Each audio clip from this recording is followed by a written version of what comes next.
We have before us the opportunity to forge for ourselves and for future generations a new world order, a world where the rule of law, not the law of the jungle, governs the conduct of nations. When we are successful, and we will be, we have a real chance at this new world order, an order in which a credible United Nations can use its peacekeeping role to fulfill the promise and vision of the UN's founders.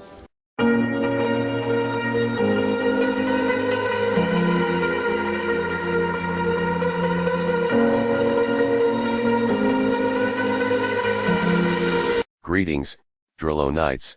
This episode is going to be a lot longer than my other episodes, because I have a lot of information to share with you.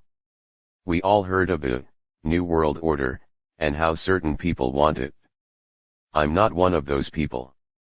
However, I've stumbled upon a secret agenda that'll potentially make the NWO come to pass. I'll start from the beginning. In 2015, the United Nations voted for Agenda 30, and it passed. Trump winning in 2016 basically screwed everything up for the UN. So, in October of last year, less than 2 months before the coronavirus surfaced, a meeting took place in New York called Event 201, a global pandemic exercise. Attendees included the United Nations Foundation, the Bill and Melinda Gates Foundation, the World Bank, the World Economic Forum, NBC, the CIA, the Johns Hopkins School of Medicine, Bloomberg School of Public Health, and the Chinese Centers for Disease Control and Prevention. The purpose of this select gathering was to game out the response to a global virus pandemic.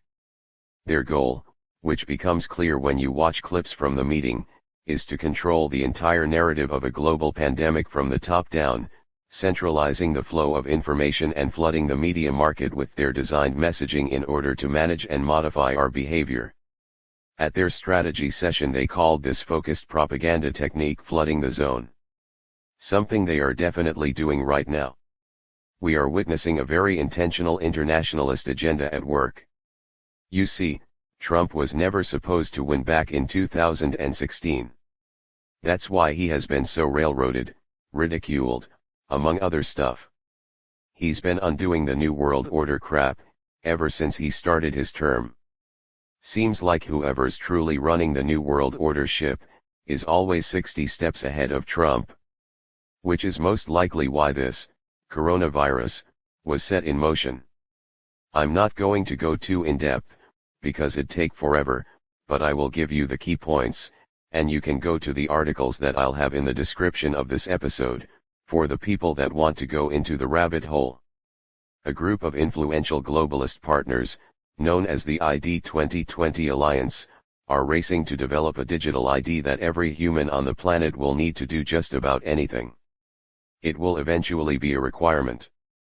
Based on the ID 2020 Alliance Manifesto, which was drafted in 2018 in partnership with the United Nations High Commissioner for Refugees, UNHCR, this coming digital ID will be touted as a fundamental and universal human right. It will utilize advanced crypto technology and will claim to protect one's privacy while allowing personal control over one's own digital identity. They make it all sound so good.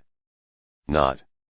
On September 19, 2019, this elite body consisting of government leaders, technologists, global banking representatives, distinguished members of academia, UN agencies, NGOs, human relief programs, and strategic private sector companies, convened in New York City for the ID 2020 Summit to explore the potentials and challenges of digital identity. This particular summit was sponsored by the UN Office of Information Communications Technology, the UN Refugee Agency, the International Telecommunication Union and the Danish Mission to the United Nations. In short, the ID 2020 certification mark is intended to further digitize global commerce and serve as a stepping stone toward a personal digital ID for every man, woman, and child. In the Alliance's own words, a unique convergence of trends provides an unprecedented opportunity to make a coordinated, concerted push to provide digital ID to everyone. These trends, they reveal, include rising global connectivity, emerging technologies, such as blockchain and biometrics, and the worldwide call for a new model of ID. The current coronavirus crisis will inevitably lead to a weaker economy, greater debt, an urgent call for nationalized healthcare, and with that, more government control and less personal freedom. With tighter government controls and the push toward a restrictive centralized global system will come a targeted persecution of those who stand in the way. What happens here in the US in the near term depends in part on the decisions President Trump makes over the next few weeks. I am praying, and we must all pray, that the President will resist the pressure from liberals to centralize our federal government. Or, going a step further, if he were to allow himself to be manipulated into declaring martial law, should the coronavirus crisis re-intensify, then all bets would be off. This could be a trap. There's a lot more information, but like I said, if you want to delve deeper, just click the links in the description. As usual, I'm here to wake you up and poke your brain.